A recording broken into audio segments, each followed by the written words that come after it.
Welcome once again to the Brownstone, Wolfe's sanctuary of logic, orchids, and murder. Do tell us where in the world you're listening from, and don't hesitate to share your thoughts. If you enjoy these cases, consider liking and subscribing. Now then, shall we begin?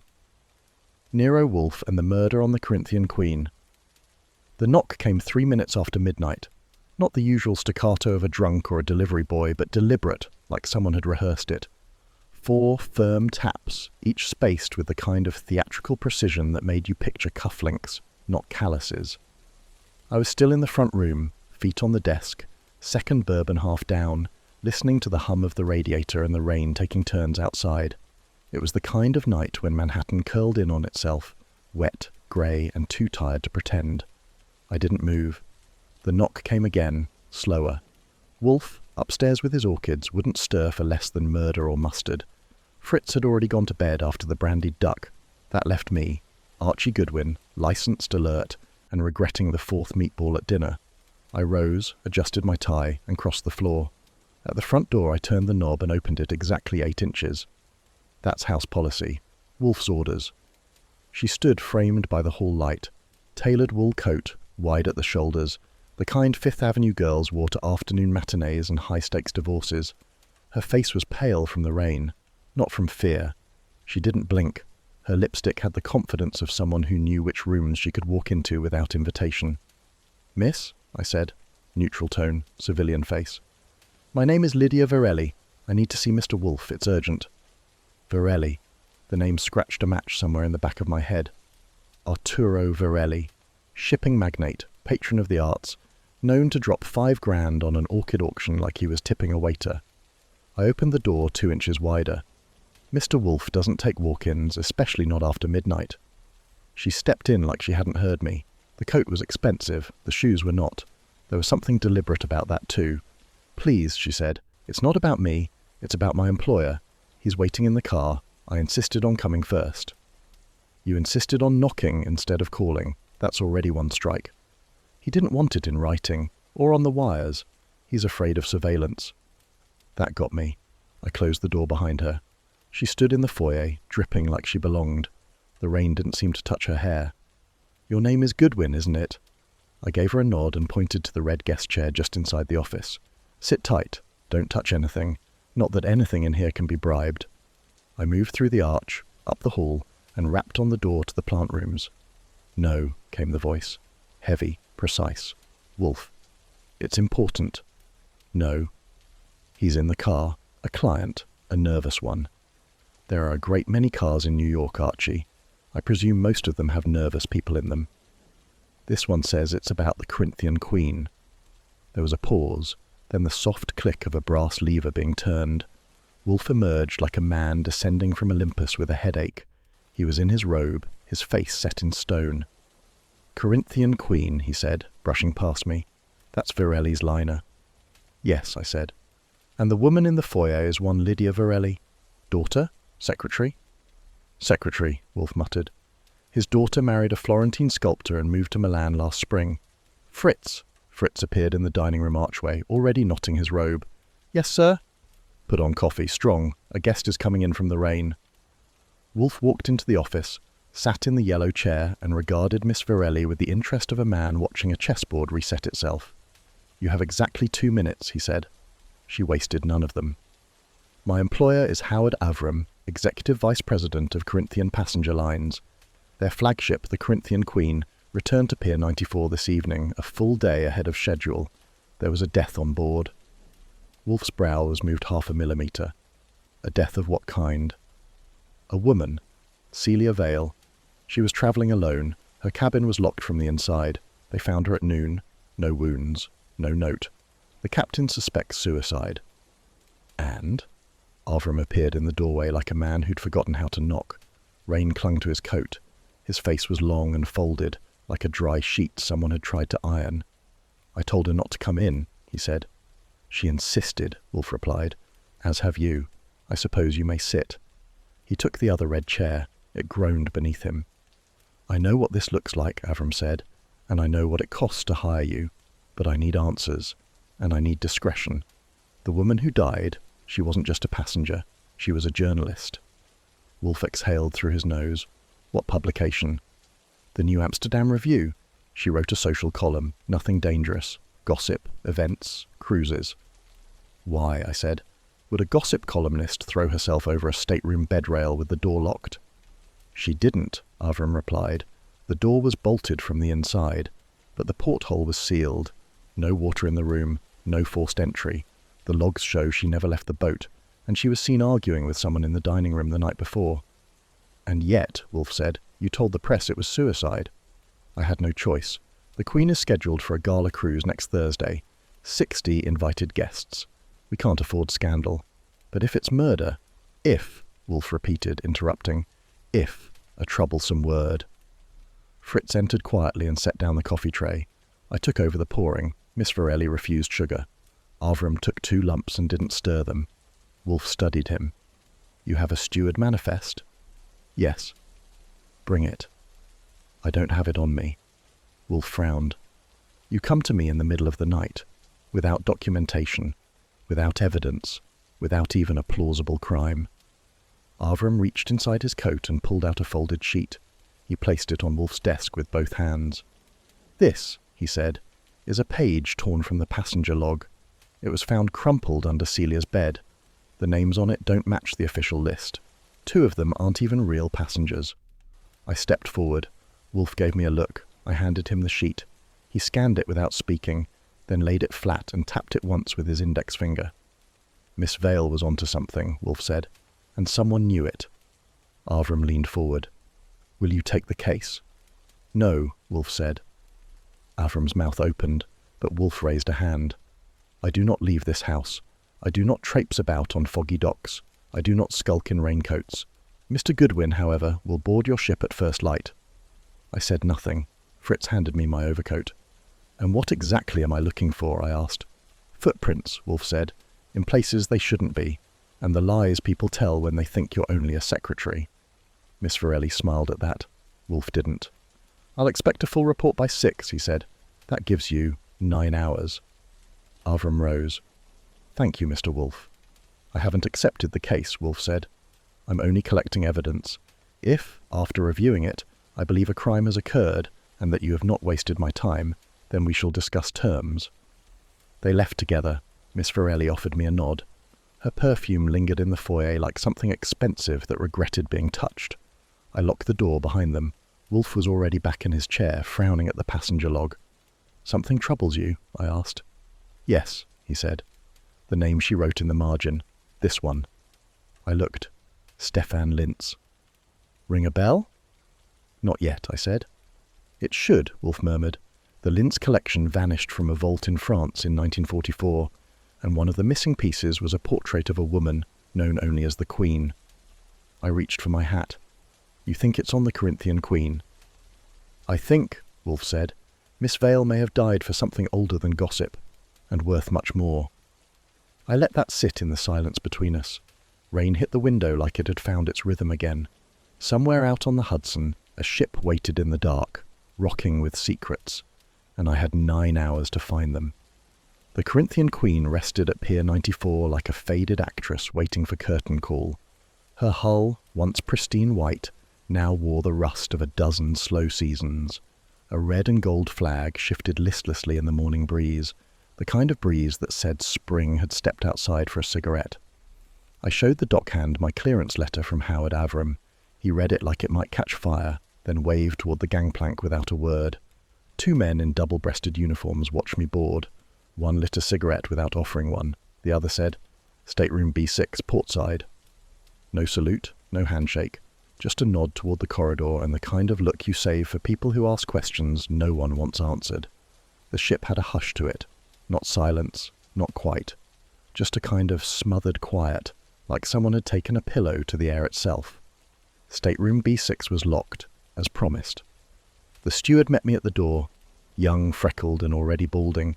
He had that haunted look, like he'd seen too much of the wrong kind of truth in too few years. I'm Goodwin, I said. Investigator. I need the room untouched. He nodded. We haven't moved anything. The captain said... He paused. Well, he said not to. Smart man. I stepped inside. The first thing that struck me was the stillness. The kind you don't get from death alone. A stateroom should smell like salt and linen. This one smelled like old perfume and panic. The curtains were half drawn. A single shaft of morning light hit the bed at an angle that felt rehearsed. She was there. Celia Vale. Mid-30s, blonde, and very still. She lay diagonally across the bed, arms folded beneath her. Not posed, not sprawled, just there. Like she'd folded into sleep with something left unfinished. No bruises, no blood, no disarray. The only thing off, and it took a second glance to see it, was her left shoe, which was missing. I moved carefully, tracing the edges of the scene without disturbing it. Her purse was still clasped, lipstick tucked inside, half a receipt from the ship's bar, one cherry pit, dry. The porthole was latched from within. The deadbolt on the door had been thrown, no sign of entry, no glass broken, no furniture moved. The steward said, "We thought it was a heart attack, at first." People don't lock the door from the inside for heart attacks. He didn't answer. I turned to the desk. A typewriter sat there, cream-coloured, Royal Quiet Deluxe. A sheet was rolled in, half a paragraph typed. I bent to read it. If the man from Lisbon is who he says he is, then this whole thing becomes... That was it. No signature, no name. Just that. I opened the ribbon spool. It was old, cloth, not carbon, and frayed from overuse. I turned it gently, back a few inches. A word appeared in the ribbon's ghost text. Duchess. I checked again, rewound 2 more inches. Another name. Virelli. I stared, then carefully rolled the ribbon all the way back using gloves. Each line gave up 1 word at a time, like a reluctant witness. It wasn't a note, it was a list, tucked between real paragraphs, like a message hidden in plain view. Lisbon, Duchess, Virelli, Stefan, Linz, Monet, Queen. Queen. I turned. There were no signs of violence, but there was a reason Wolfe had twitched at the name Linz last night. The Linz collection was a wartime mystery, an Austrian vault emptied in 44, blamed on everyone and no one.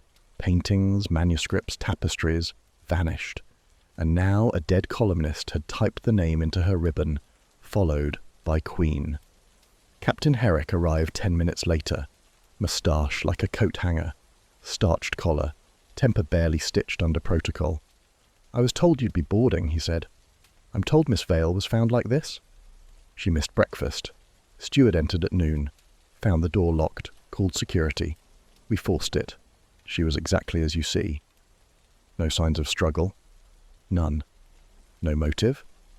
She was a writer. They have enemies, I hear. I smiled politely. "Can I see the log of her contacts aboard?" He bristled.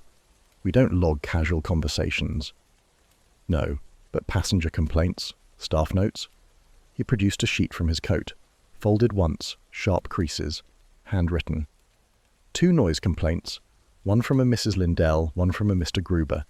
Said she used a portable phonograph late at night, played jazz records. I tucked the sheet into my case. "What about visitors to the room?" "We don't monitor," I cut him off. "Captain, if you don't want me asking around in public, give me something to work with. Who spoke with her last?" He looked away. "A man named Ellis, first-class passenger, claims he played bridge with her Wednesday night. Said she seemed distracted." "What cabin?" "B2. "Was he seen leaving her room?" "No witnesses. He denies entering it." I moved back to the bed, checked beneath it. The missing shoe was there, tucked under the frame at a strange angle as if kicked off during a struggle, not dropped. "She wore heels?" I asked. "Yes, low ones, always." I stood. "Did she have any jewellery with her?" "A pearl necklace. Purse had $73 and a room key." "No bracelets, rings?" "Not when we found her." "What about now?" The captain's silence answered that. "All right," I said. "Where's Ellis?" "Gone. Disembarked this morning." I paused. "No hold order?" There was no cause. I let the words hang, then walked once more around the room, tracing the invisible threads that weren't there. No torn fabric, no blood, but a typewriter ribbon speaking louder than any witness. Celia Vale had known something, and someone had known she knew. The steward returned with a tray of coffee. His hands trembled. "Have you seen this before?" I asked, tapping the ribbon. He blinked. Miss Vale typed late, all hours. Sometimes I'd bring tea. I never read it. What about the name Varelli? His jaw twitched. He's important, isn't he? You tell me. He hesitated. A man visited her 2 nights ago. Foreign, tall, wore gloves, even inside. Did she introduce him? No, just said he was from Portugal. Lisbon? He nodded. I poured the coffee. Black, lukewarm, just the way Wolfe hated it. Back at the desk, I slid open the narrow drawer beneath the typewriter. Inside, 2 handkerchiefs, 3 hotel matches, and a folded map of the Hudson. There was a route marked in red pencil, a detour. The ship had stopped at an unlisted dock just south of Kingston. I tucked it into my coat. Captain, I said, did you report the deviation? No, he said. It was off record. Chartered stop, a guest request. Who signed off? He hesitated. Mr. Avram. There it was. Wolfe wouldn't like that. He hated being manipulated. The steward stepped aside as I moved to the door. One more thing, I said. Yes? The man from Lisbon. Did he ever return? The steward nodded. Last night, just for a moment. Said he'd lost his pen. Did you let him in? No, I told him to wait. I went in, looked, didn't find anything. And? When I came out, he was gone. I looked back at Celia, at the soft folds of her sleeve, the stillness of her hand. I don't think he lost a pen, I said. I think he left something. Back at the brownstone, Wolfe sat beneath the orchids, scowling. She wrote names in her typewriter ribbon, he said. Yes. Show me. I handed him the spool. He adjusted his glasses. The air smelled of pollen and paprika. Duchess, Virelli, Stefan, Linz, Monet. He paused. Queen. He looked up. Monet? Yes, likely a code name for a painting, or the painter himself.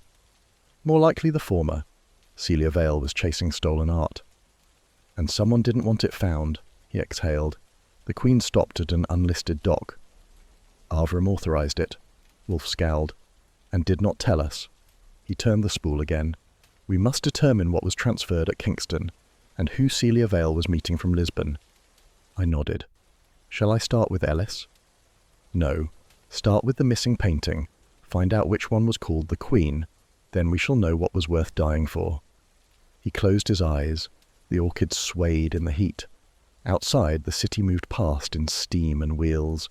Inside, we had a name, a ship, a dead woman, and a clue typed not on paper, but in ink no eye was meant to see. The Corinthian queen hadn't moved since the morning, but something about her had changed. The tension on board had settled deeper.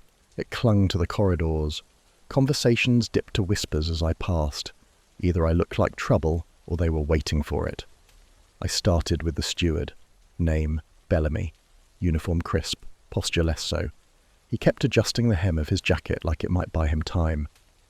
Tell me, I said, who cleaned Miss Vale's cabin last? He blinked. No one, sir. Not since the incident. I mean before she died. Oh, that would have been Marta. She works the morning sweep. Marta available? He shook his head. She disembarked. Family emergency. Left before we docked. Convenient. He said nothing. I watched him a moment. You ever go into Miss Vale's cabin off duty? No, sir. Then explain this. I held up a small cufflink, red enamel set in brass. Found it lodged under the cabin's dressing table, too far back for a casual drop, too clean to have been there long. Bellamy paled. I've never seen that before. That's a shame, because her shoes matched it. So did the lipstick shade on her pillowcase. He shifted. Sir, I swear, I believe you, but I don't believe everyone. I let him stew and moved on. My next appointment sat in cabin B8 across from Vale's. A thin woman with an hourglass figure that had seen better hours. Widow, travelling alone. Claimed to be taking the river air for her nerves. Name, Mrs. Adeline Lindell. She answered the door in a powder blue robe, holding a cigarette holder 2 inches too long for comfort. You're with the line? She asked. No, I said. I'm with the questions. She arched a brow and stepped aside. The room was scented like lilies and gin. I already spoke to the captain, she said. He's not who I work for. Oh? Nero Wolfe. The holder paused mid-air. That name sounds familiar. It should. He charges enough. She smiled faintly. Then I assume this isn't casual. No. Let's talk about the night Celia Vale died. I heard nothing. You filed a noise complaint. I did. But you heard nothing. She waved the smoke. She always had that phonograph going. Jazz mostly. Cheap jazz. She play it Wednesday night? Yes. What time did it stop? I wouldn't know. I took a pill. Before or after the music? After. I needed it. And who visited her that night? No one. You watched her door? I glanced now and then. We shared a steward. Bellamy? She nodded. Young. Jumpy. Did you speak to Miss Vale? Twice. Once at the captain's dinner, once in the lounge. She didn't like to be touched. Did she say why? No, but she asked questions, personal ones, about my husband. He's deceased? Missing. Belgium, 1944. His unit was overrun. I'm sorry. She lit another cigarette. So was he. I stood. Thank you for your time. Her voice followed me out. Find out who she really was, Mr. Goodwin. I think she was hunting someone. That made two of us. I knocked on B4 next. Got no answer. Tried again. On the third knock, a voice called, Go away. Mr. Carp. Still go away. I just want to ask about Miss Vale. The door creaked open half an inch. A face peered out. 40-ish. Sharp-cheeked. Shadowed eyes. Hair that hadn't seen a comb since Jersey. I said no. I heard you. I ignored you. He sighed. Fine. He let me in. The cabin was chaos. Sheet music stacked like towers, a keyboard propped under the porthole, ashtrays overflowing, a battered suitcase open on the bed, whiskey bottle half empty on the floor. You're the pianist, I said. He dropped into the chair. Bravo. She liked jazz. She liked to critique jazz, said I played with too much ankle, whatever that means. You two fought, he chuckled, every night. Over what? Volume. He ran a hand through his hair. Ask the steward. I did. Then you already know the answer. I moved to the porthole. Rain had dried to a smudge. You heard anything Wednesday night? Just her typing. No music? Nope, no music, no screaming, just keys. And Thursday? Just sirens. I turned to leave. Thank you, Mr. Carp. Tell her ghost she still owes me an apology. Back in the corridor, I checked the list. 3 names stood out. One had vanished, one had lied, one had yet to be found. The last was Edwin Rask, developer, retired allegedly, cabin B1, top billing. I knocked. He answered like a man who knew he'd be interrupted eventually. Cigar in mouth, gold chain on his vest, eyes small and bored. You're not room service? No, I'm worse. He stepped aside. The cabin was spotless, too clean. Every tie in place, every shoe aligned, a man with habits and the means to maintain them. I understand you knew Miss Vale, he exhaled. She asked about my holdings in France. She always asked personal questions. No, just dangerous ones. Why dangerous? Because I didn't build anything in France. But someone thought you did. She thought I was laundering property through shell trusts. Were you? He grinned. No, but I wish I had. She was good. How good? Good enough to be killed for it. I stared. She didn't believe in suicide, he said. I don't either. You speak to her Wednesday night?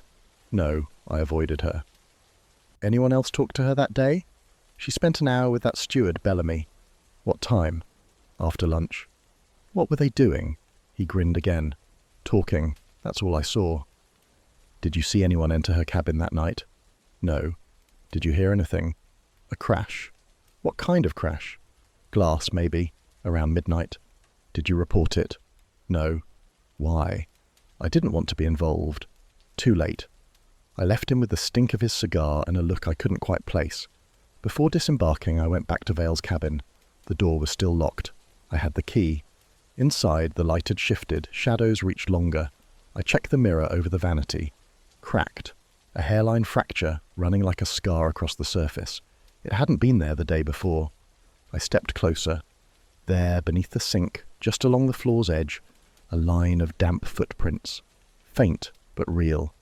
Leading away from the door, which had been locked from the inside. No smudges near the porthole, no trace near the vents. Just prints. Damp, deliberate, leading out of a room no one could have entered or exited without a key. I crouched. The prints weren't made by dress shoes. They were soft-soled, likely slippers or socks, which meant someone had stayed a while.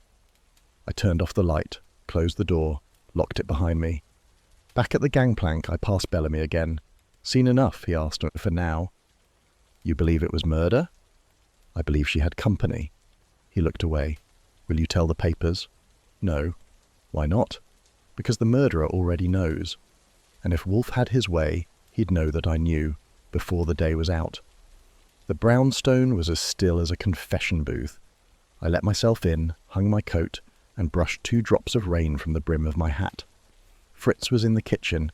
I could smell tomato aspic and tarragon dressing.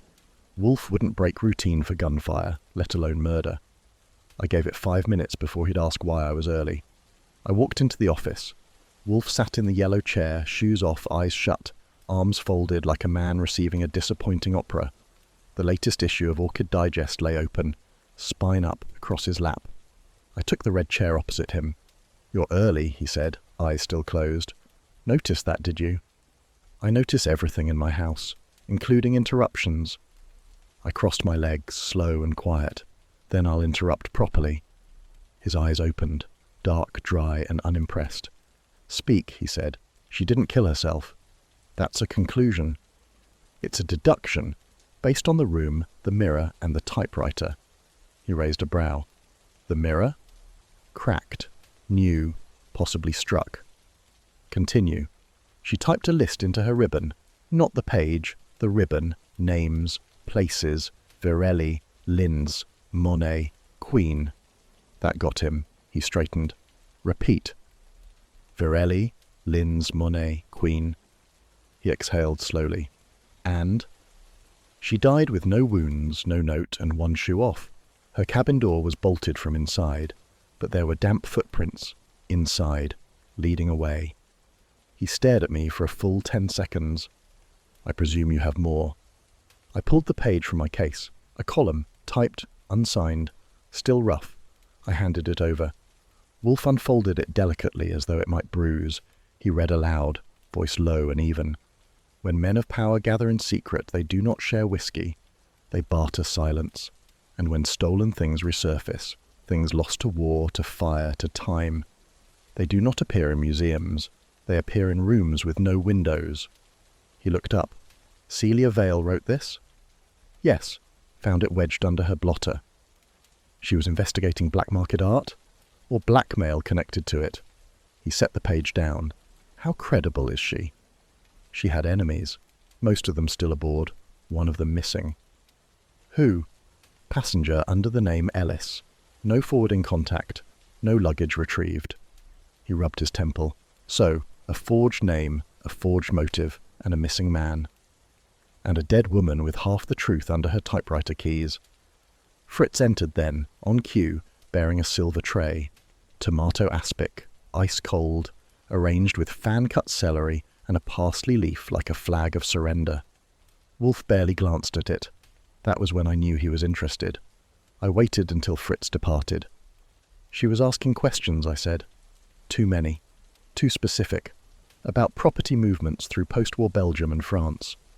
Wolfe's voice was nearly a whisper. "Linz, Virelli, Queen." He leaned forward. "Archie." "Yes?" "The Queen. That refers not to the ship." "No." He nodded. "It refers to the lost portrait." I had the sense we were now in deep water. "The Linz collection," he continued, "contained a series of minor Monets.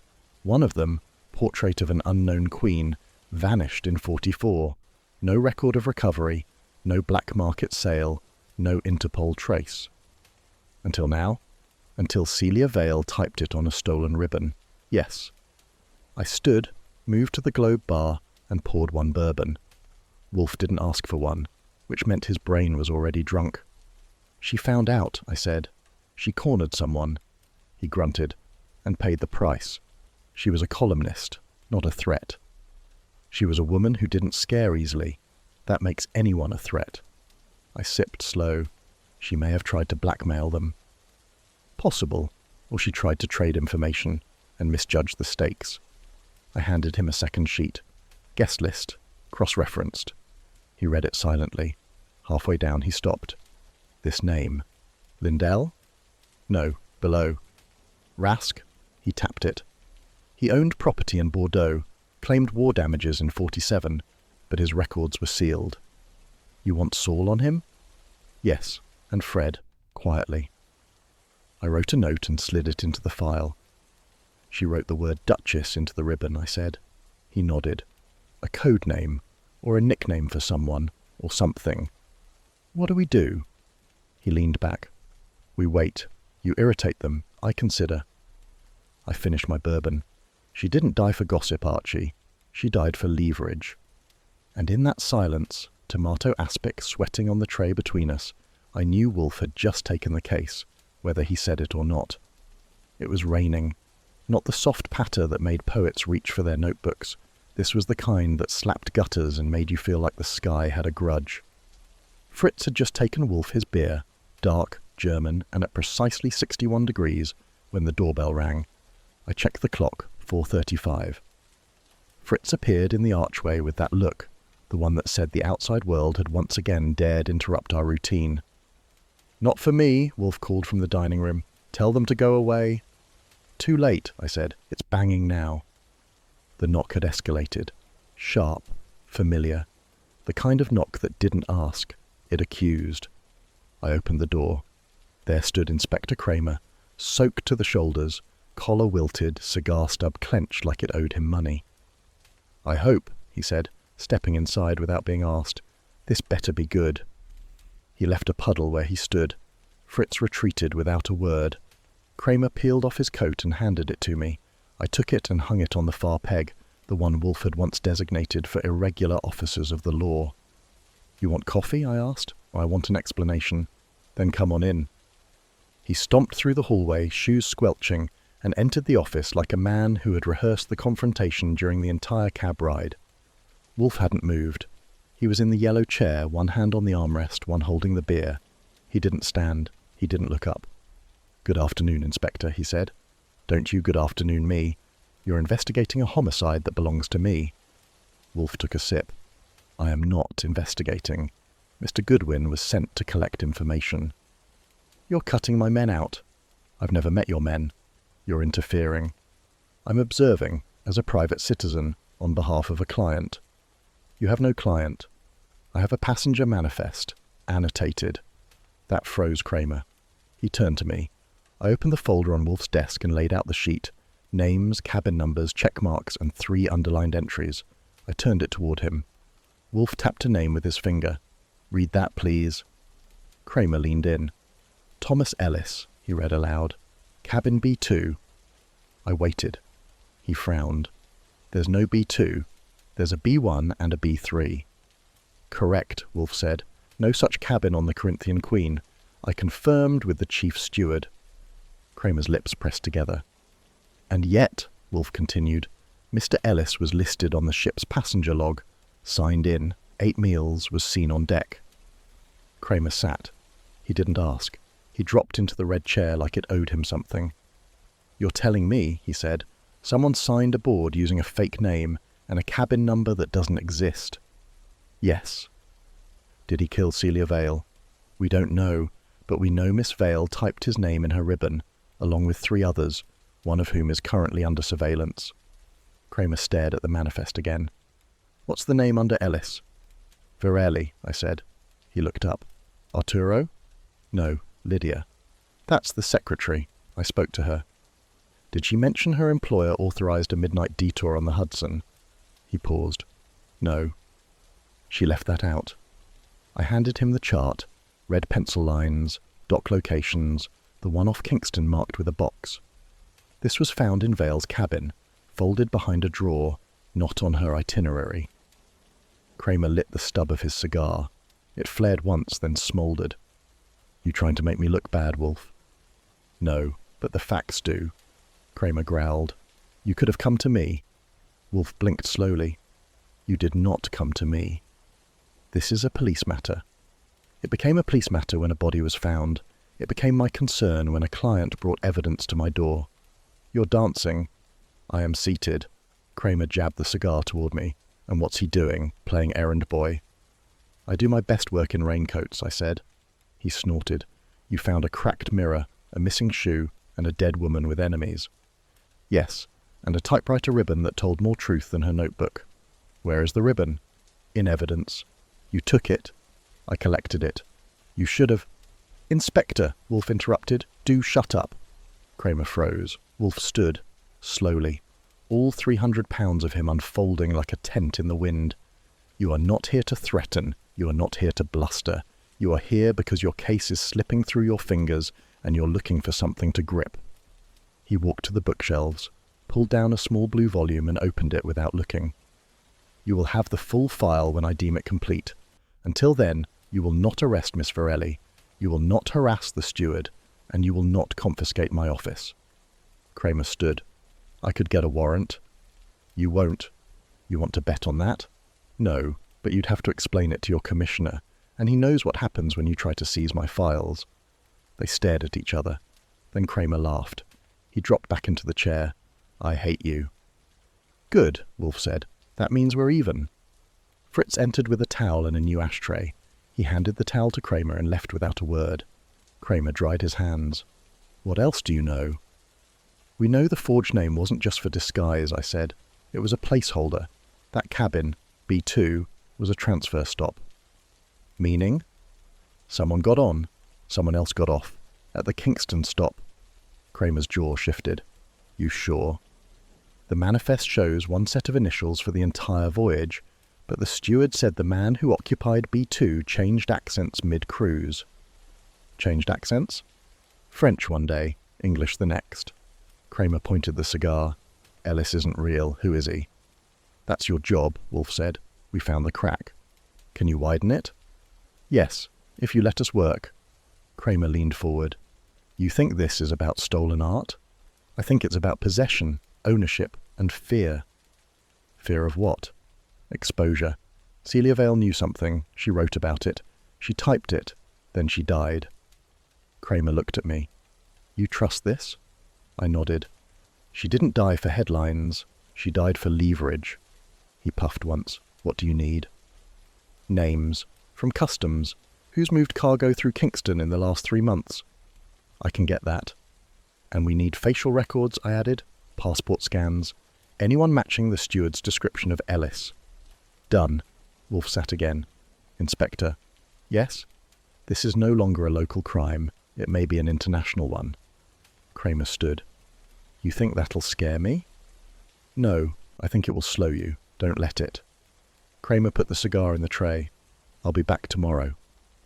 "You'll be welcome," Wolfe said. "Not likely." He grabbed his coat, still damp. At the door he paused. "You're a pain, Wolfe, but you don't miss much." "Thank you." He left. The door closed. Wolfe exhaled. "Bring me the ribbon copy," he said. "I thought you gave it to Saul." "I made 2.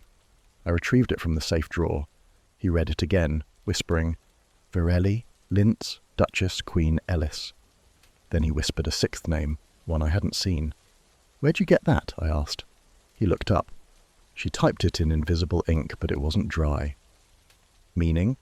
"She wanted us to see it, when we were ready." "What was the name?" Wolfe smiled.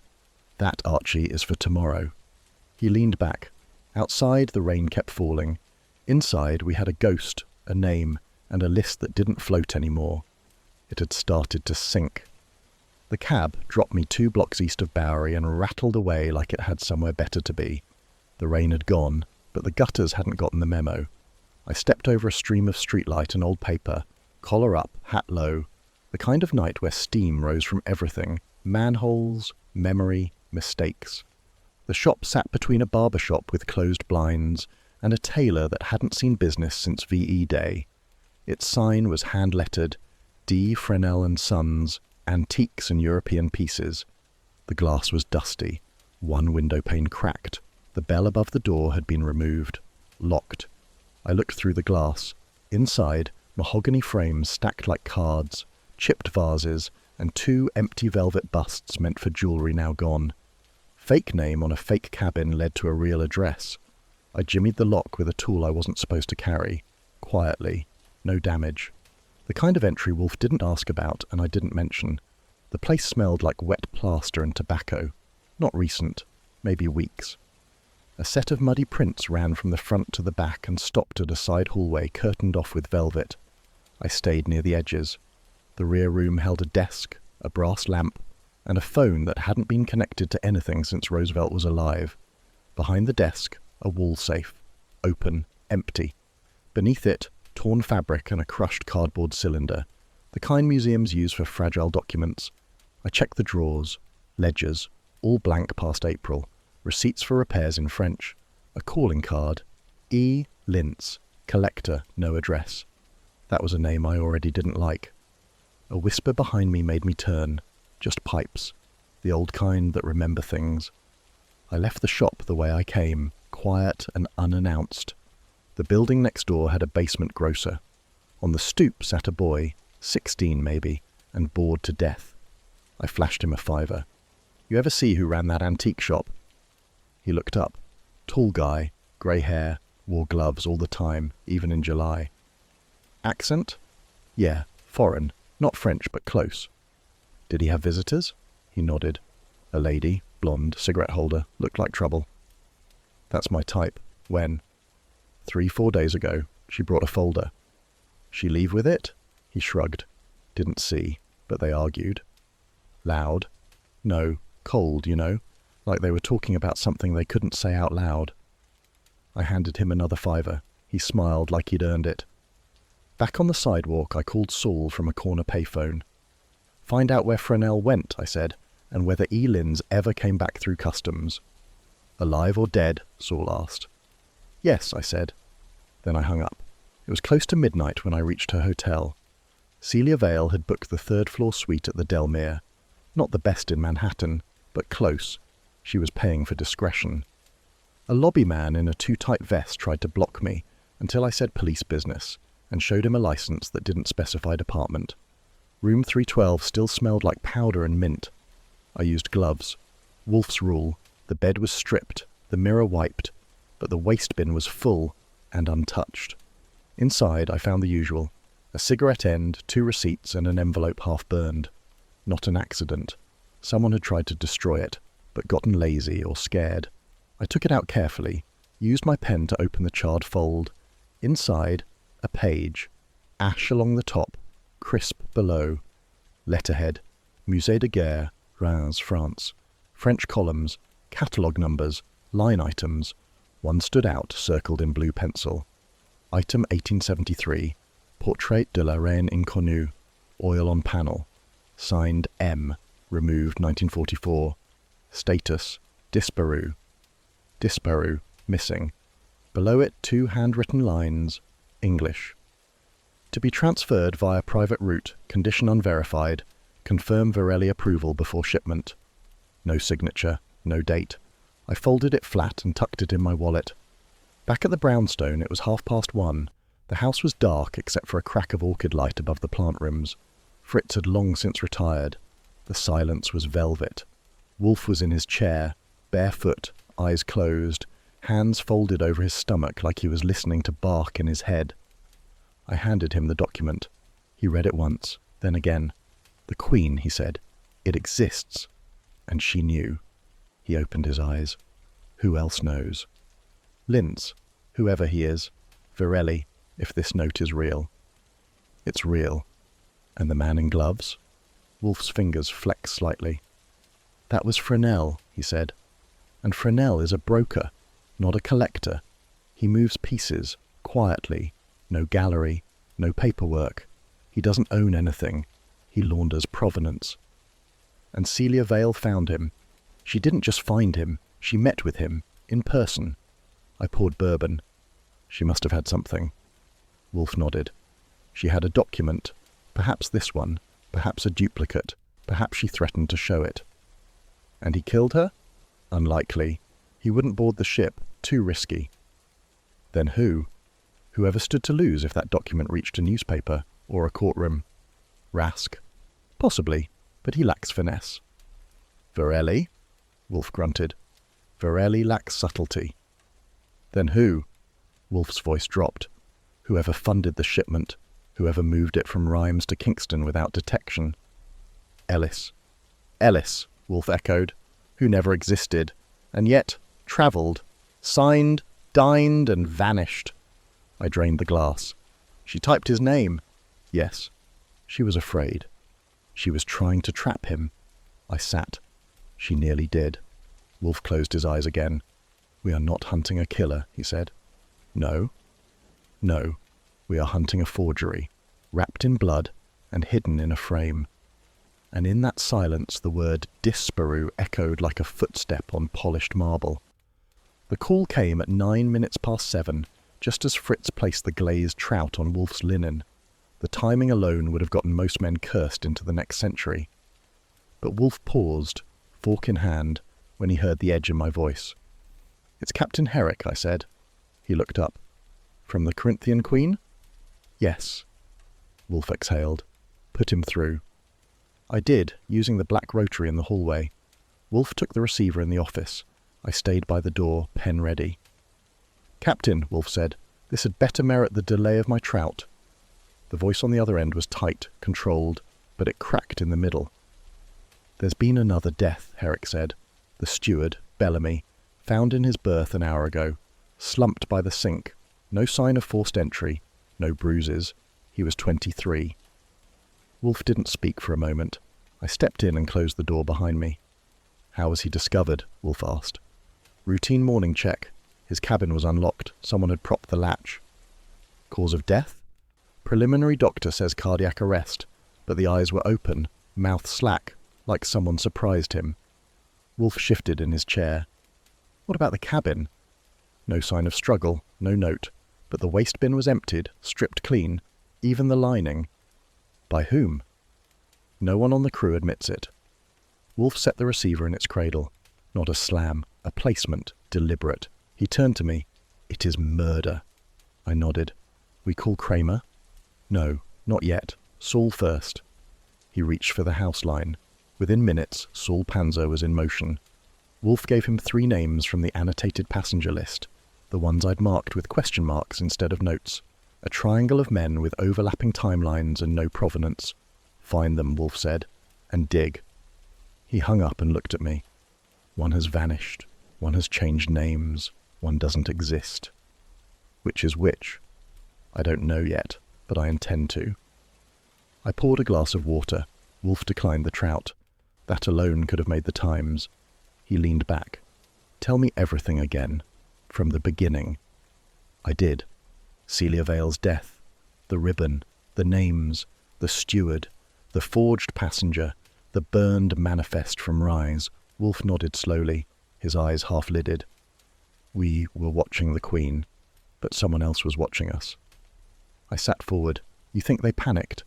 I think they accelerated. Bellamy knew something. He knew everything. He was the last to see Celia alive, and the first to notice the cabin anomaly, the mirror, the cufflink, the footprint. Wolfe tapped a finger on the armrest. He gave you the key. Yes. That made him disposable. He rose, crossed the room and opened the safe. From inside he retrieved a folder, crisp, thin, and labelled in blue ink. I hadn't seen it before. He handed it to me. Background checks from 3 months ago, on the Queen's passenger lists. I flipped through. One sheet was marked R. Wessler, Czech national, admitted via Marseille. Another, M. Drake, no US immigration file pre-1947, claimed Canadian origin, no record found.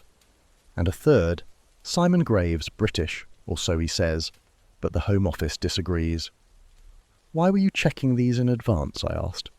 Because Arturo Varelli requested I review guest profiles for his upcoming anniversary cruise. Quietly. He was concerned about propriety. And I flagged 3 names, told him not to invite them, but they showed up anyway. Yes, under different titles, different spellings, but the same eyes. Which one was Ellis? Wolfe shook his head. That is what Saul will learn. I returned the folder to the safe. Wolfe sat again. This is now a chessboard, Archie, and someone just captured a pawn. What happens when they reach the Queen? They don't. We spent the next hour reviewing Saul's preliminary notes. He'd already tracked 2 of the men to Midtown hotels. The third, Graves, had no known address in the city.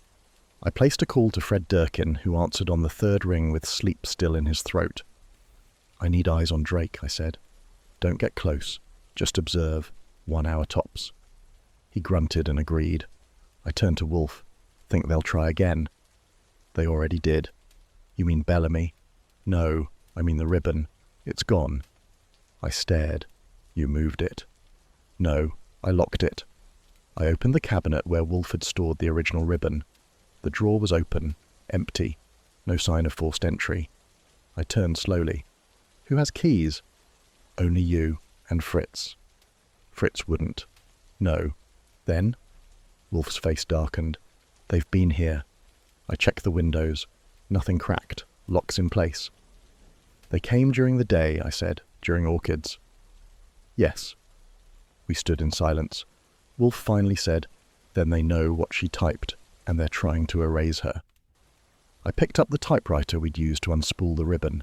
The paper was still in the roller, blank side up. I flipped it. There. Faint carbon markings. Not all of them, but 2 names. Linz, Queen. I placed it on Wolfe's desk like it was made of glass. "They didn't get it all." "No," he said. "They never do." The phone rang again at just after 10. This time it was Saul. "I've got something," he said. "Drake's real name is Martin Dreyfus, Belgian. Worked transport in 44, disappeared in 46. Resurfaced last year with a new passport. American issue." "Where'd he get it?" "Same place they all do. Fake embassy in Tangiers." "Anything else?" "Yes," Saul said. "He visited an art conservator in Queens 3 weeks ago. Paid cash. Left a crate behind." "What kind of crate?"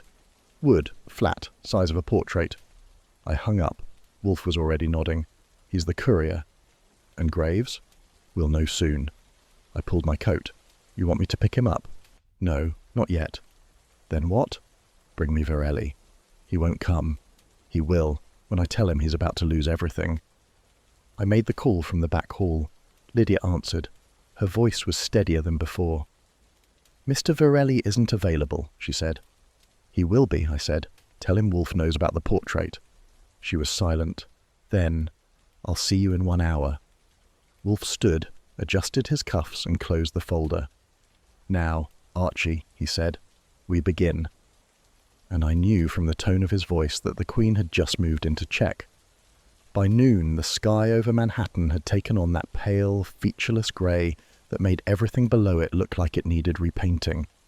I was back at Pier 94, boarding the Corinthian Queen with permission that was neither official nor welcome. Captain Herrick met me at the gangway, lips thin as dental floss. "You've had 2 deaths on this boat in under a week," I said. "Don't scowl at the man holding the flashlight." He led me without words to cabin B6. The lock had been replaced. I produced Wolfe's brass authorization letter. Herrick unlocked the door and stepped back. 15 minutes, he said. "Give me 20. I closed the door behind me. The cabin looked the same, too much so. Bed crisp, curtains drawn halfway. The same phonograph on the table, though the record was missing. The air smelled of citrus and mildew. I went to the mirror. It hung above the small desk, cheap brass frame, faux gilded edges. But the crack was real. A hairline running like a flaw in porcelain from top left corner to centre. I ran my fingers along the right edge of the frame. Nothing. Then the left. There, a gap. I reached into my pocket, pulled out a slim wedge and pressed gently at the top left corner. The mirror swung open like a cabinet. Inside was a cavity, narrow, 4 inches deep. The backing had been split once and re-glued, but the glue hadn't held, and it was empty, except for a faint trace of cloth lint in one corner. Cream-coloured, fine weave. I leaned in. The scent was subtle, lavender oil and something sharper. Varnish, maybe, or glue. I closed the mirror, pressed the frame back into place. The crack was no accident. It had been made to access the compartment. Someone had pried too hard. I stepped back and let the room tell me what it had been hiding. A silk-lined cavity, no larger than a jewellery box, or a painting panel, if it was folded. I left the cabin and walked to the communications deck. A steward I didn't recognise tried to block me. I need a copy of the original cabin inventory, I said. Miss Vale's. He hesitated. I showed him the letter. That did it. The sheet came back folded in quarters. B6, 1 desk lamp, 1 royal typewriter, 1 travel mirror, personal, 1 full-length mirror, ship inventory, 1 brass wall mirror, 1418 noted cracked during voyage, no mention of modifications, no jewellery logged, no photographs, no boxes. It confirmed what we already knew. Someone had stashed something in that mirror, something valuable, and had come back to take it. By the time I returned to the brownstone, Fritz had prepared Wolfe's late lunch, tripe with Madeira, 2 eggs over mustard toast, and pickled shallots. I didn't envy him the digestion. I waited until Wolfe was settled before speaking. The mirror opened, I said. There was a cavity behind it. It's empty now. He paused, fork mid-air. Describe it. 4 inches deep, lined in silk, fabric traces, cream or bone-coloured, smelled faintly of lavender. He nodded. Accessed how? Swing hinge on the left. Cracked during last entry. It was rushed. Dimensions? Enough for a box. Small, flat. Colour of the mirror glass? Slightly yellowed. That's old glass, antique. Probably reused. He sipped his beer. Very good. I opened the folder and laid out a sketch I'd drawn from memory. Wolfe studied it, grunting. You're sure of the placement? Dead centre. Then it was deliberate. I sat. We assumed Vale was typing clues into her ribbon. She was, Wolfe said. But she also left a vault. Someone beat us to it. Or someone was always ahead. I poured coffee. Fritz had already left the room. Wolfe leaned back. Who has cabin access? Steward, captain, maintenance. And since Bellamy's death? No one officially. He grunted again. Then it was someone unofficial. I tapped the sketch. She knew she was being watched. She made it difficult, but not impossible. He closed his eyes for a moment. A silk-lined box, he murmured. What fits inside a silk-lined box? Jewellery. No, she wore none. Nothing visible. Documents? Too informal. Silk is for art, or ivory, or paint. A miniature? Yes, Wolfe said, or a panel, detached from frame. He rose, crossed the room, and pulled down a heavy volume from the rear shelf. Catalogue of Disappeared Pieces, Allied Seizure List, 1945. He opened it, flipped pages. I poured more coffee. He stopped on page 212. Here, he said. Portrait, unsigned, nicknamed La Reine Oubliée, stolen from Reims, recovered by the Resistance, vanished again before the transfer to Paris. Medium, oil on mahogany panel, 8 by 10, no frame, no signature, circa 1860. Silk wrapped? Likely. And small enough to tuck behind a mirror. He nodded. I took the page. If that's what she found. It is. Then we're looking for someone who knew where it came from and wanted it back. Or, Wolfe said, someone who already sold it and couldn't afford discovery. I reached for the folder Saul had dropped off that morning. He followed Rask this morning, spent an hour at a gallery in Brooklyn Heights. Private showing, no listed inventory. What kind of gallery? Modern, claims restoration services. Wolfe's lip curled. Fakes, he said. Or worse, transfers. Originals relabeled. Provenance falsified.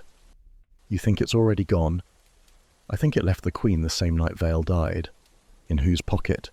In Ellis's. Who still doesn't exist. Wolfe leaned forward. We need the manifest again. And Bellamy's cabin log.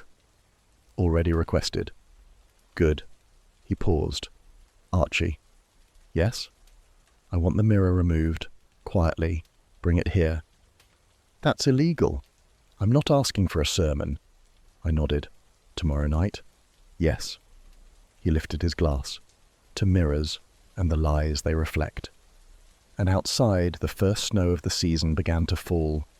It was just after 5 when Saul arrived, damp at the collar, and carrying that expression he wore whenever facts had sharpened into knives. He didn't wait for Fritz or courtesy. She's no widow, he said. Wolfe looked up from his chair, a slow pivot of the head. Explain. Saul handed me the folder. I opened it under the lamp and let the facts speak. Adeline Lindell, born Adeline de Coste, Belgian national, married to one Emile Lindell, former import dealer, convicted last spring in Antwerp, smuggling art and jewellery through diplomatic crates. Wolfe grunted. Alive? Currently serving a 5-year sentence at Bruges. So, I said, the grieving widow forgot to bury her husband. She filed death paperwork 2 years ago, Saul said, claimed he'd been shot in a border raid. Belgian authorities dismissed the case. No body, no confirmation. Wolfe reached for his beer but didn't drink. She used the widow story as a passport. Exactly, Saul said. Got her sympathy. Got her out of Antwerp. Got her into circles that didn't ask too many questions. Wolfe's voice lowered. And on to the Queen. I turned another page. Customs slips. Travel manifests. A purchase receipt in Brussels. One antique hand mirror. Silver leaf, dated 1837. She brought something, I said, and tried to keep it quiet. But someone else knew, Wolfe replied. Celia Vale. She took it. Most likely, or discovered it, and threatened exposure. Motive, I said. Yes, Wolfe murmured, but not the method. He tapped his finger on the edge of the folder. Vale died without a mark. No struggle, no trace. Whoever killed her knew more than motive. They understood precision. And Lindell? She's elegant, calculated, but not surgical. She might have panicked. No, Wolfe said, she's not the killer. Saul crossed his arms. She's no saint. No, Wolfe agreed. But she's not clumsy. And murder, even the clean kind, requires a mess. She might have hired someone. Wolfe nodded. That is likelier. But who, and how was the theft arranged? I flipped back to the receipt. The mirror, I said. He looked at me. She bought it, brought it aboard, said it was personal, decorative. But it wasn't. No, I said. It was hollow. Saul sat. Wolfe turned to the globe, twisted it once and stopped at Belgium. She brought a concealed object, wrapped it, hid it in her cabin, then Celia Vale, being Celia, poked too hard, and either took it or copied it. I looked at Saul. What was the last thing Lindell did after disembarking? She went straight to the Gotham Hotel, room under the name Dubois, visited by one guest that evening, a woman named Leanne Barrow. No known address, left no trace. Alias, I said. Possibly. Wolfe tapped the desk. She was trying to recover it, or transfer it before we closed in. I exhaled, but it was already gone. Already gone, Wolfe echoed, and the only person who knew what it looked like is dead. He stood. Saul, keep eyes on Lindell, discreet. If she moves again, I want to know where. Understood. Archie, we need a list of all cargo removed from the Queen between docking and the steward's death. I'll call Captain Herrick. Do it now. I crossed the room to the telephone. Wolfe remained still, one hand resting on the edge of the orchid tray. The widow, he said, almost softly, wasn't a widow. The smuggler wore silk. The steward was silent, and Celia Vale saw through all of it. Too late. The air inside the brownstone felt colder than the weather outside, and for the first time in 3 days, Wolfe didn't reach for his beer. I spent the better part of Thursday morning in a back room of Belmore and Kane, a Fifth Avenue haberdashery with a client list that read like a roll call of senators and swindlers. The clerk behind the counter had the brittle confidence of a man who'd folded more collars than secrets, but when I showed him the red enamel cufflink, his tone dropped a full octave. That, he said, is not from our display case. Too common? Too rare. He disappeared for 3 minutes and returned with a catalogue the size of a municipal code book. Silk bookmark, gold-stamped cover. He flipped pages until he stopped at a listing marked Foreign Diplomatic Gifts, Special Commissions, 1943-45. There it was, identical. Red enamel, brushed brass rim, crestless face, not for sale, limited to 20 sets. Issued by U.S. Cultural Delegation as recognition for wartime cooperation in neutral nations. Who were they given to, I asked. He shrugged. We don't retain names, just countries. Which? He traced a line on the order sheet. 4 to Lisbon, 2 to Bern, 3 to Istanbul. The rest, private requests. Any copies made since? Never. They weren't meant to circulate. I returned to the brownstone with the cufflink in my palm, the catalogue note in my coat, and a quiet suspicion that the war hadn't ended for everyone. Wolfe sat in the yellow chair, 2 inches deeper than usual, and didn't open his eyes when I entered. "Lisbon," I said. He nodded, still unmoving. "Recognise the cufflink?" "I do now." I handed him the catalogue. He opened it slowly, read the page, grunted. 20 sets, he said. 20 recipients. Diplomatic immunity, discreet exchanges, post-war silence. He passed me the book. "Celia Vale found one of them," he said, and tried to leverage it. "Yes, but she chose the wrong one." I moved to the globe and spun it lazily. "Lisbon," I said again, "where art was traded for visas, for safe passage, for anything." She was in Portugal last year, travel article for the Post-Standard. She wasn't writing about beaches. "No," I said, "she was looking for paintings." Wolfe gestured to the tray. I brought him his beer. He drank slowly. She must have found one of the cufflink men, or traced him through a gallery, someone who handled transfers during the Nazi withdrawal. "And the Queen?" "She recognized the portrait," Wolfe said, "or the artist, or the route it took." "And he panicked?" "Yes, because she didn't want hush money, she wanted credit. Or exposure." He nodded. I poured my own drink, coffee this time, bracing. "She met him aboard the ship," I said, "likely under another name. He dropped the cufflink, or tore it loose during a struggle. Bellamy found it, or Vale left it as a breadcrumb." I returned to my desk and pulled the file from the drawer marked Foreign. Inside were notes Wolfe had started during the war, cases he'd declined, names he hadn't. He opened a section labelled Smuggled Panels, Western Front. "Archie," he said, "do you recall one Leopold Arana?" I scanned the file. Spanish attaché, served in Vichy, France, claimed to be neutral. "Yes, intercepted 3 shipments in 45, 1 vanished. The others resurfaced in Tangiers 2 years later." "And Arana?" "Vanished." I tapped the cufflink. "Could he be Ellis?" Wolfe paused. "No," he said. "Ellis was too American. Arana speaks 5 languages, none of them without accent." "Then who?" He turned the page again. "Cufflinks aren't passed, they're worn. They're personal." "You're saying the owner was proud?" "No, he was careless." I stood, and Vale noticed. She always noticed. Saul arrived an hour later with a folder thick enough to justify concern. He laid it on Wolfe's desk without a word. Inside were 3 pages, 3 passengers, 3 connections. First, Michael Dreyfus, Belgian. Changed his name twice since 46. Connected to art exports, falsified documents, and 2 galleries now dissolved. Second, Simon Graves, claimed to be British, but his UK file was empty. Saul's contact in MI5 confirmed no such person issued a passport under that name before 1950. And third, Henri Lamour. French, travelled on a Swiss visa, claimed to be a restaurateur. In 1943, he'd served as liaison between French curators and German transport officials. I looked up. "We have our list." Wolfe nodded. "Narrow it." Saul pointed to Lamort. 2 nights ago he paid in cash for a trunk transfer from the dock to an address in Yonkers. "What was in it?" "Unknown, but the carrier said it was wrapped in silk." Wolfe's gaze sharpened. "He's our man." Saul continued. "And yesterday he wired a payment to a numbered account in Casablanca. Now he's running." "No," Wolfe said. "He's preparing." I took the notes and laid them beside the cufflink. "Lamort wore these?" "Not confirmed." But Vale typed his name. "Possibly, or Arana's, or both." Wolfe stood. What she found was dangerous, not just because it was valuable, but because it contradicted ownership. Stolen art? Reclaimed falsely, laundered, sold, then reappeared in her hands.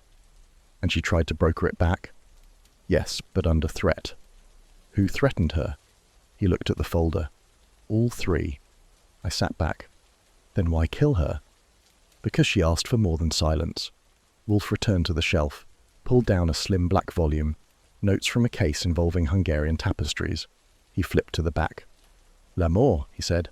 "Worked with Vichy archives, had access to panel crates marked for transfer." "And the Queen?" He listed 1 entry.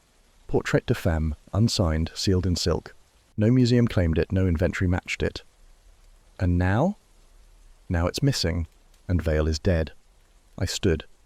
"You want me to pick him up?" No. Why? Because he's already watching us. I crossed to the window. A black car idled across the street. Too clean, no plate. Friend of yours? No, Wolfe said. Yours. I closed the curtain. You think he's armed? I think he's afraid. And desperate. Yes. I picked up the phone. Kramer? Get him. Tell him the painting exists, and the owner's name is Henri Lamour. Wolfe smiled. And Archie? Yes. Tell him the second murder is about to happen. I did. And across the street the black car pulled away. Too slow. Too late. The air on Pier 84 had gone thick with salt and exhaust by the time Fred Durkin showed up in a borrowed longshoreman's coat. He grunted, tucked his shoulders, and followed me down the gangplank like we belonged there. Two men too forgettable to question, too sure-footed to stop. The RMS Vestria was moored quiet, skeleton crew on night cycle, cargo holds locked, and passenger quarters sealed like a tomb. We slipped past a boiler tech with a tin of sardines, past two boys scrubbing deck iron, and turned into the narrow crew stairwell that ran between second class and storage. One deck down, portside, cabin 7B, the one across from Celia Vale's.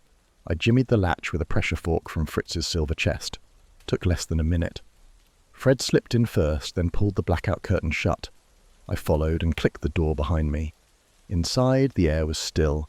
Dust on the lamp chain. A square of clean carpet where a trunk had been. A teacup on the sill, half full, scummed over. But no luggage, no coat, no soap in the dish. The cabin had been wiped, deliberately, sloppily, and fast. Fred reached for the side lamp and gave me a look. I nodded. A low amber light lit the walls like theatre footlights. The bed was stripped, sheets gone, pillowcase shredded. I stepped toward the writing desk. No notebook, no itinerary, no matches. Just one thing in the center drawer, a hand mirror, spider-webbed down the middle. Fred opened the wardrobe. Empty. Not quite, I said. I pointed. Something in the corner, tucked into the seam behind the drawer runner. He fished it out with a penknife. A torn scrap of silk, ivory white, with a hand-stitched monogram in dark red. PL. Fred whistled low. I took the silk and laid it flat on the desk. It was cut, not frayed. No hem, no seam. The kind of slice made by someone trying to get rid of initials. Fred crouched by the bed frame, lifted the mattress. Nothing here. I turned to the bathroom. The tiles had old grout, black mould in the corners. But behind the toilet basin, stuck between two pipes with a triangle of chewing gum, was a rectangle of folded paper. I peeled it out with care. It was a passport, or something made to look like one. No country seal, no watermark. Just a cheap laminate sheet with a face I didn't recognize and a name typed in courier, Alton Grieve. Fred stepped beside me. Fake? No doubt. He took it, flipped the pages, then frowned. What? He passed it back. I looked. Inside the back flap was a business card. Cream stock. Heavy weight. The address was familiar. West 35th Street. I turned it over. Blank. Then I saw it. Tucked inside the passport sleeve. Pressed deep into the fold like an afterthought. A metal circle. Flat. Bronze. Dented. With a monogram in the center. N.W. Fred looked at me. I didn't blink. It was a bottle cap, one of Wolfe's, the kind Fritz kept in a blue china bowl behind the kitchen curtain. He'd been saving them since 1936. Wolfe's idea. Said the older ones had a better mouthfeel, whatever that meant. They were custom. His initials. Never sold. And one of them was in a fake passport inside a stripped cabin across from a murdered woman's berth. Fred spoke first. That doesn't make sense. It does, I said, but I don't like the picture. I pulled my gloves back on. We're not leaving it here. He nodded. I slipped the cap into a glassine sleeve from my pocket. Fred took a final look around. Whoever used this room, he said, wanted to be forgotten. They left just enough to be remembered, I said, which is worse. We slipped out the way we came. 2 decks up, we passed a steward asleep beside a mop bucket. Fred tipped his hat. The kid didn't stir. Back on the dock, the cold came in like a verdict. We crossed under the warehouse awning, out through the fence gate, and around the corner to the alley where my borrowed Chrysler waited in the dark. I drove. Fred didn't speak until we were 6 blocks from the brownstone. Think someone planted the cap? Yes. Why? To draw a line. Back to Wolfe, back to the office. But who? I tightened my grip on the wheel. Someone who's been inside, who knew where the bowl was, who knew what the caps looked like. Not a lot of people. No, I said, but enough. By the time we reached the stoop, the sky was starting to warm. Grey first, then pale blue. I unlocked the door and let Fred in behind me. Wolfe was waiting in the office, not seated. He was standing by the globe, arms behind his back. Fritz was nowhere in sight. I placed the bottle cap on the corner of the desk. He looked. Then he closed his eyes. You found it, he said. Yes. Where? Cabin 7B across from Celia's. He opened his eyes. Describe the room. I did. Fred added details Wolfe didn't ask for, then stopped when Wolfe raised a hand. You are certain, Wolfe said, that the passport was fabricated? Absolutely. And the cap was inserted into it? Yes. It had to be deliberate. He turned from the globe. It's meant to be evidence. Of what? Of our involvement. Fred exhaled. You mean someone's framing you? Yes, subtly. Why? To deter us. From what? From the painting, from Celia, from the war. Fred leaned back. I don't follow. Wolfe sat. Finally. The cap, he said, is not just a marker. It is a cipher. A message? Yes, a private one, for me, and me alone. Fred glanced at me. I said nothing. Wolfe continued. It says, you have touched this. You are now part of it. Leave it be. Fred frowned. That's a stretch. No, Wolfe said. It's an invitation. To what? To silence. I placed the torn silk on the desk beside the cap. He studied the monogram. P.L. Lamort? Perhaps. Or a decoy. The wardrobe was empty. Yes, Wolfe said, but that silk wasn't left by accident. You think someone knew we'd find it? I think someone hoped we would. Fred rubbed his chin. You're saying this whole thing was staged? Yes. By who? Lamort, or someone like him. A handler. A cleaner. Fred stepped toward the window. Should we tell Kramer? Not yet, Wolfe said. Why? Because we don't have the second piece. I tilted my head. What second piece? The one thing that would not be left behind unless the person wanted to be followed. He looked at me. Archie. Yes? Find out who used cabin 7B. Already working on it. And then? Then we invite them over. Wolfe closed his eyes again. And when they arrive, he said, we ask them one question. Fred folded his arms. What question? Wolfe's voice was quiet. Why did you need her dead? The room fell silent. Only the click of the radiator valve filled the air. And outside, somewhere in the city, a car door slammed, too loud, too fast, and the echo came all the way up West 35th. I found Wolfe in the plant room at 11:04. The heat lamp was on, casting a rust-red glow across the brick floor. The smell of sphagnum and wet iron filled the air. Wolfe stood by the glass case, his hands behind his back, staring into a tray of Paphiopedilums like they'd personally betrayed him. I stayed quiet. He didn't turn. I checked the orchid logs. That was all he said. I waited. They're precise. I update them myself, as you know. I nodded. His tone cooled. On Thursday, I was upstairs from noon until 1:15. Yes. He turned to face me. During that interval, someone entered this room. My spine straightened. No one's supposed to have access. They didn't use the door, he said. They used the roof vent. I took a step forward. That's 20 feet up. Yes. And locked. Yes. He gestured toward the northwest corner. Follow the pipe. You'll see the scrape. I crossed the tiles and looked. It was there, faint but clear. A line in the paint, curved, parallel to the vent's bolt housing. Wolfe remained still.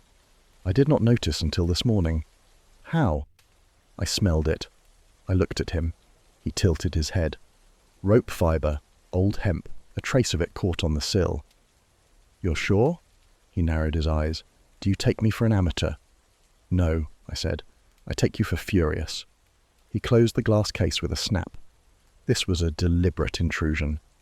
Why here? Because this room is sacred. To you. And to them. I folded my arms. Whoever it was didn't take anything. That's incorrect, Wolfe said. I waited. They took confidence. He walked toward the inner door. Come. I followed him out, through the corridor and into the office. He didn't sit. He stood behind his chair, fingers drumming the top rail. The cap in that passport, he said. The one you found last night. Yes?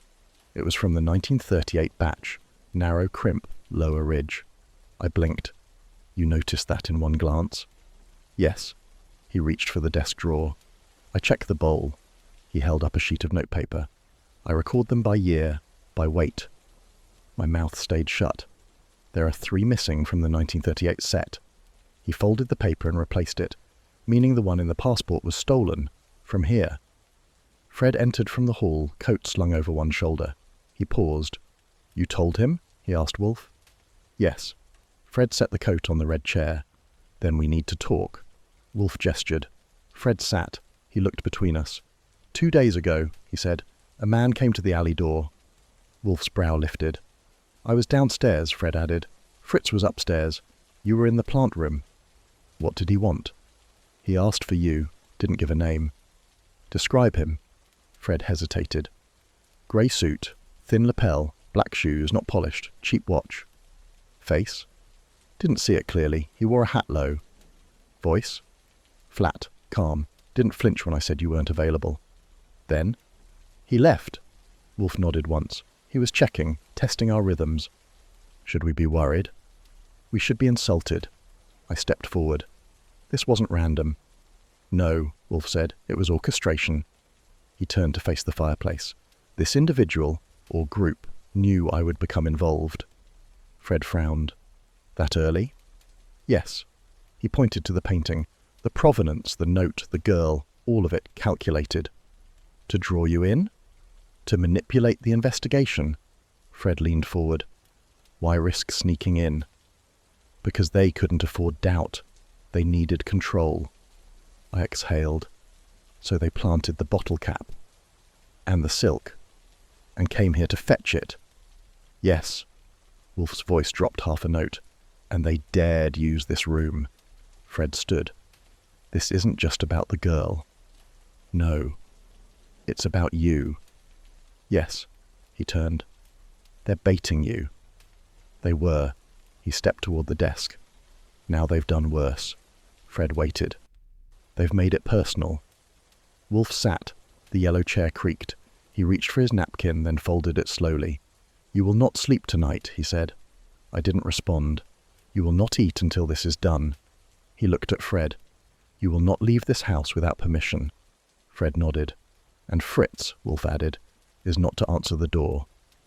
Understood. Wolfe leaned back. There will be no peace until this is resolved. He tapped the desk. Call Kramer. Now? Yes. Fred reached for the phone. Wolfe looked at me.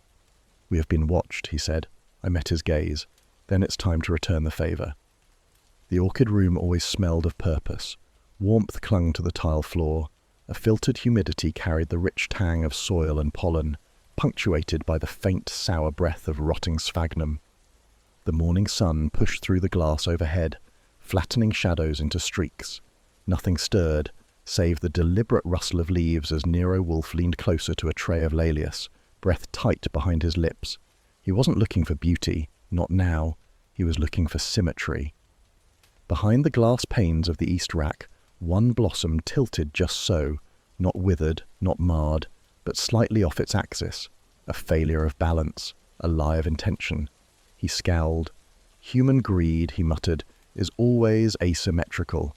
He said it low, not for effect, but because it had teeth. He moved to the next bench. Slippers barely brushed the tile. His weight shifted as he crouched before a smaller bed of phalaenopsis, ivory white with blush-throated centres, a well-behaved cluster. No conscience, he added, only direction. A drop of condensation fell from the overhead pipe and hit the floor behind him. Wolfe didn't move. He straightened, exhaled, and walked the perimeter in silence. Outside the orchid room, Archie was cross-referencing a list of partial prints from the beer bottle in Miss Gallen's apartment. He had 4 matches so far, none of them complete. One belonged to an assistant manager at a print house in Brooklyn, another to a man dead since 1943. It would take hours. But Wolfe wasn't thinking about fingerprints. He was thinking about the illusion of locked doors, a vent bolt tampered with, a cabinet shelf misaligned, a dry spot in Fritz's inventory ledger that hadn't existed the week prior. He saw patterns, all uninvited. Wolfe paused before the Cattleya hybrids and rubbed his forehead. "There is no such thing as complete security," he said softly. Behind him the latch clicked. Fritz entered, soundless as usual, holding a tray with a sweating bottle of beer and a tall, chilled glass. Wolfe didn't look. Fritz set it down on the polished teak table near the centre bench. No words, no motion wasted. He adjusted the linen cloth beneath the tray, aligned the fold, and withdrew 2 steps. Wolfe remained silent for a full minute. "Thank you," he said at last. Fritz inclined his head and retreated, leaving the door just shy of latched. Wolfe approached the beer. He poured without haste. The head foamed precisely to the rim, then settled. He held the glass to the light, amber, gold, and drank half. Then he sighed. He moved to his stool and sat, one arm braced on the side bench. He stared across the room as if waiting for a voice to emerge from the foliage. "They think I will react predictably," he said aloud. The orchids listened. "They're not wrong," he continued, "but they're not right either." He reached toward a white oncidium with a curling edge and pinched a browning tip free. "There is design, and there is imitation of design." His hand hovered above the petals a moment longer, then withdrew. At the far end of the house, a soft clatter signalled Archie finishing with the fingerprint book. He'd hit a dead end on the final match, partial, low-ridge detail, too smeared for analysis. He'd left it to stew on Wolfe's blotter with a note clipped to the corner, either a ghost or a dry-handed friend. Wolfe had not yet seen it. He drank the remainder of the beer and stood again. Doors can be locked, so can minds. He turned toward the west rack. A fresh bloom there had opened prematurely, anxious, uninvited. Its petals were vibrant, too vibrant, and already thinning at the edges. "Avarice always hurries," he murmured. He opened the side drawer and retrieved his notebook. Not the business ledger, not the monograph log, but the personal one. Black leather, brass hinge, only used when thought surpassed language. He set it on the side bench and opened to a blank page. The pen was deliberate. 5 p.m. Assembly. All suspects. No exceptions. He wrote it twice.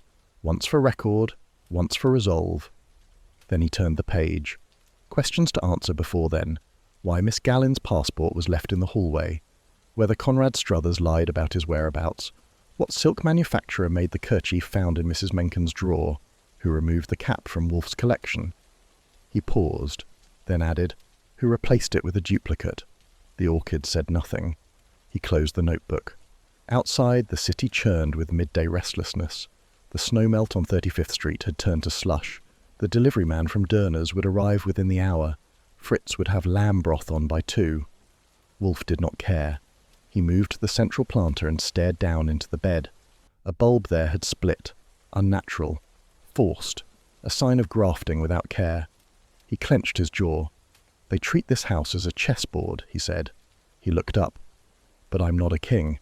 He crossed to the cabinet, unlocked it, and removed a clean linen hand towel. "I'm a root." He wiped his hands. Then he opened the orchid room door and called down the hall, low but firm. "Archie?" There was a pause. Then Archie's voice from the office. "Yes, sir?" "Call them." "Who?"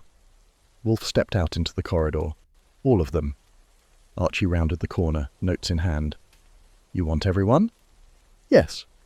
"Here?" "Here." "Today." Wolfe met his eyes. 5 o'clock sharp. Archie blinked. "All right.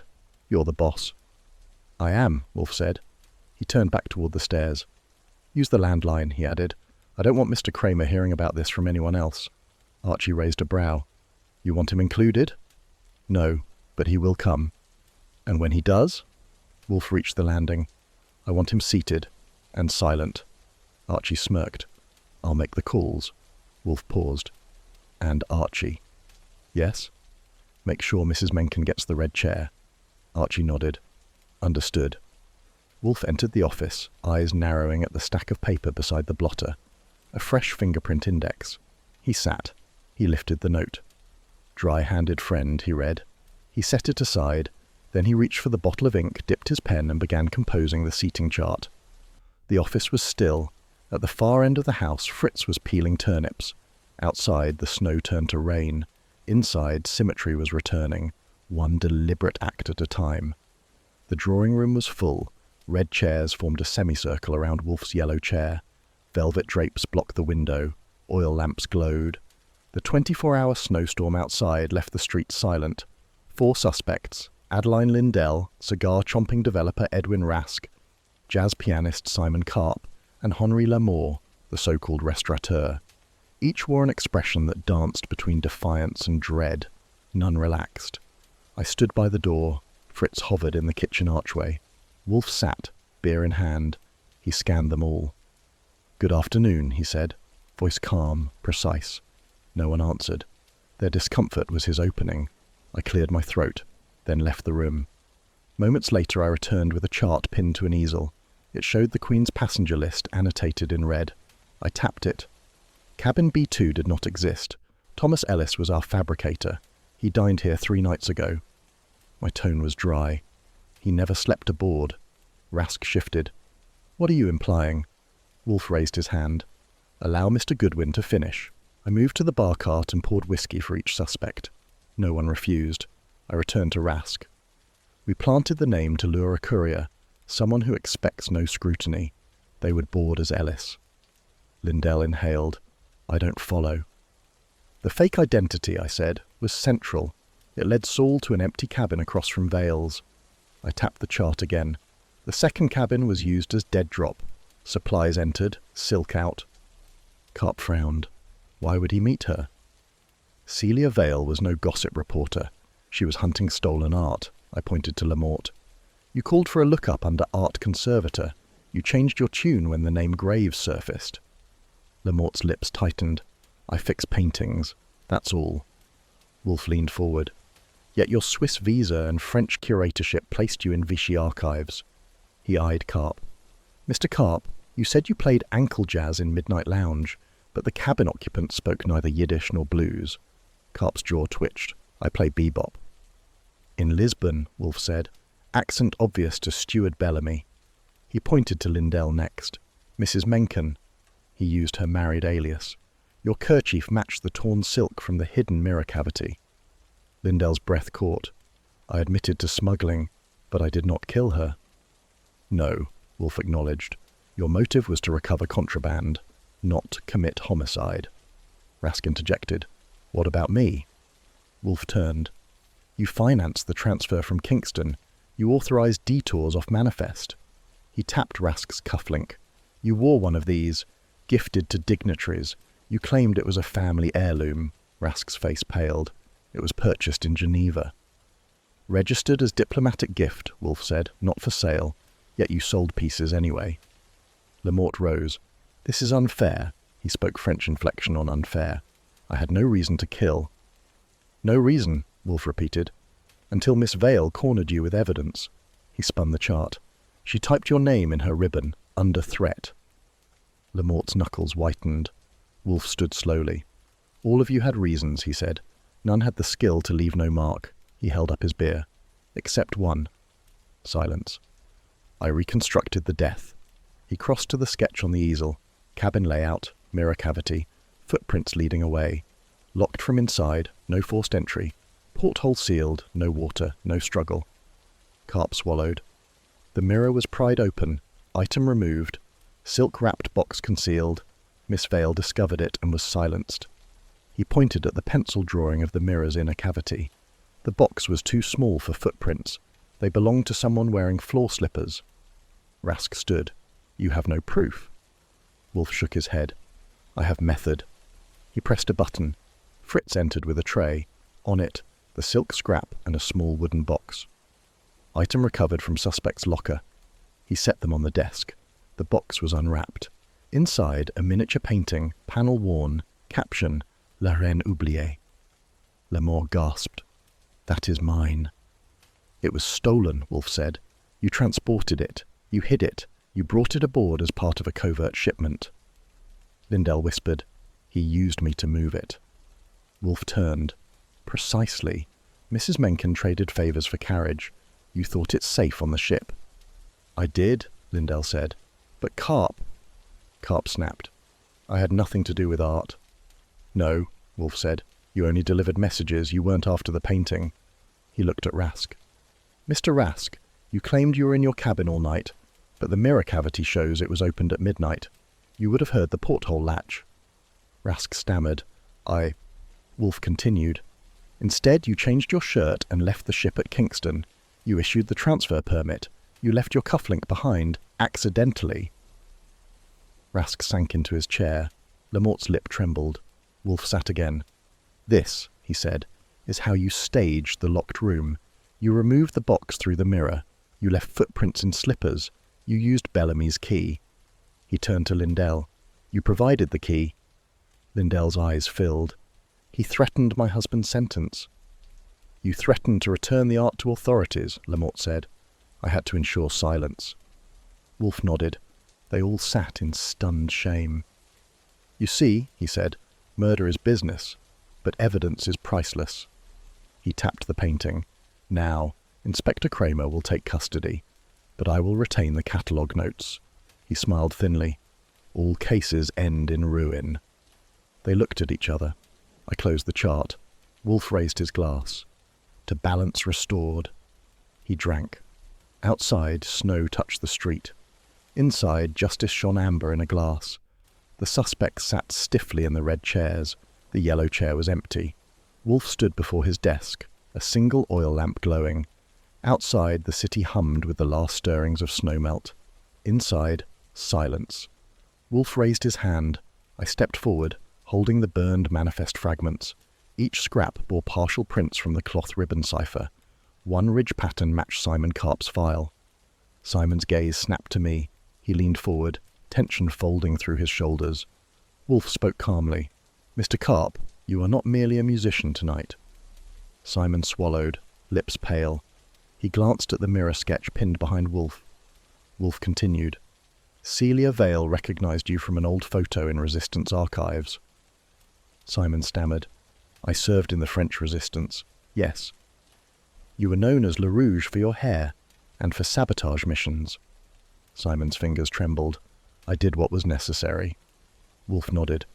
"You also handled art retrievals for Allied agents." Simon's breath caught. "Those were donations to museums." "Donations," Wolfe repeated. "A noble term when art is stolen." I stepped to the chart. "Mr. Carp, you met Miss Vale in the lounge Wednesday night." Simon's eyes flicked to mine. She was curious. "She asked about a missing portrait, La Reine Oubliée. She had its image." Simon stood. "She had no right to pry." Wolfe's gaze sharpened. She had every right. She was a journalist. Simon clenched his fist.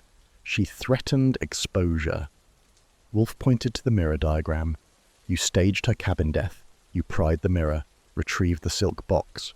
He tapped the sketch. "You left footprints in slippers. You resealed the latch." Simon's face paled. "I meant to disguise it." Wolfe folded his arms. "You also planted a suicide note using her typewriter." I handed him the ribbon. "She typed your name, then Virelli, then Monet. You burned the manifest page." Wolfe raised the burned paper fragment. "A surviving fingerprint proved your entry." Simon staggered. "No, impossible." Wolfe's voice hardened. "Your fingerprint matches this fragment. You were in her cabin." Simon sank back. I saw her open the box. It held a portrait panel. Black market trophy." Wolfe's eyes darkened. "You killed her to protect your secret." Simon bowed his head. She wouldn't stop. She cornered me. I snapped. Fritz appeared quietly with a tray of ice water. Simon took a glass, hands shaking. Wolfe addressed the group. "Ladies and gentlemen, this man betrayed trust, betrayed my house." He turned to Kramer, watching from the doorway. "Inspector, arrest Mr. Carp." Kramer rose, stepping forward. Simon closed his eyes. "I didn't mean to kill her." Wolfe held up a hand. "Intent is irrelevant. The deed is done." He moved to the mirror sketch once more. The murder was committed in the reflection of illusion. He faced Simon. Your final note, monsieur, is inescapable. Simon lowered his head. Outside, the last slush drip fell from the eaves. Inside, the truth shimmered in that broken mirror. The door opened at precisely 3:10. Inspector Kramer stepped inside, overcoat in hand, breathing steam like a locomotive. He'd paused on the threshold to adjust his fedora. His eyes flicked to Simon Karp, now seated in the corner. Karp's wrists were shivering in handcuffs, cufflinks missing. Wolfe sat in his yellow chair, feet planted on the rug, arms folded.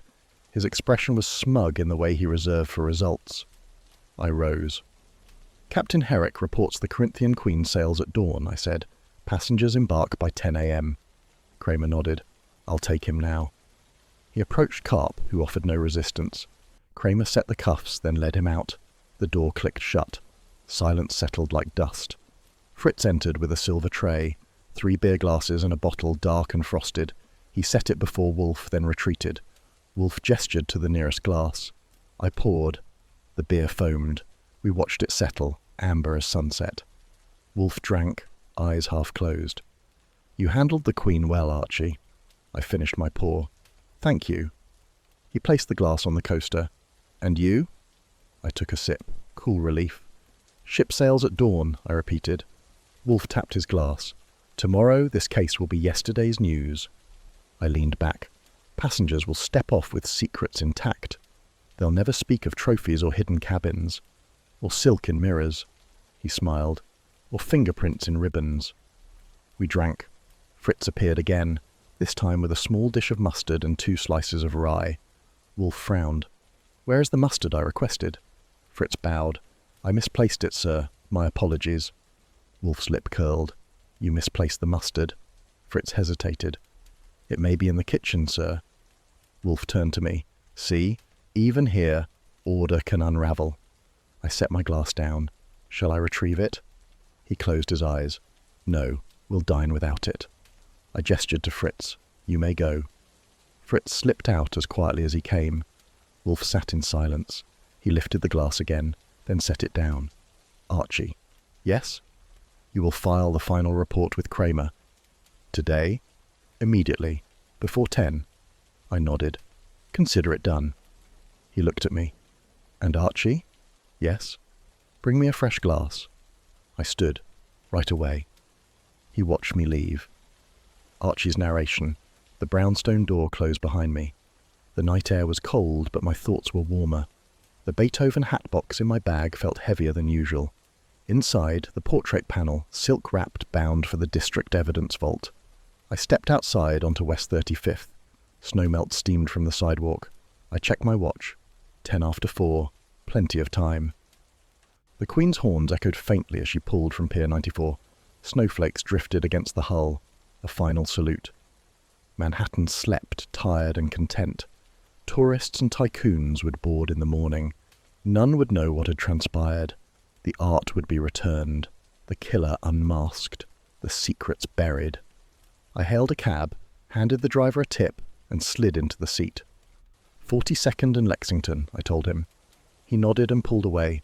Headlights glared off wet streets. Last vestiges of night glowed blue. Back at the office, I reset the typewriter on Wolfe's desk. The pages I'd written lay in the outbasket. A neat stack. Wolfe was upstairs, no doubt counting orchids by candlelight. I polished his glass with a linen napkin, then replaced it on the coaster. Mustard would wait another day. The case had priority. I locked the door behind me. Tomorrow, New York would wake to a ship sailing again. Passengers would leave with their silent bargains, and in the brownstone, Nero Wolfe would return to his orchids, unbothered, until Fritz misplaces the mustard once more, and I would write the epilogue.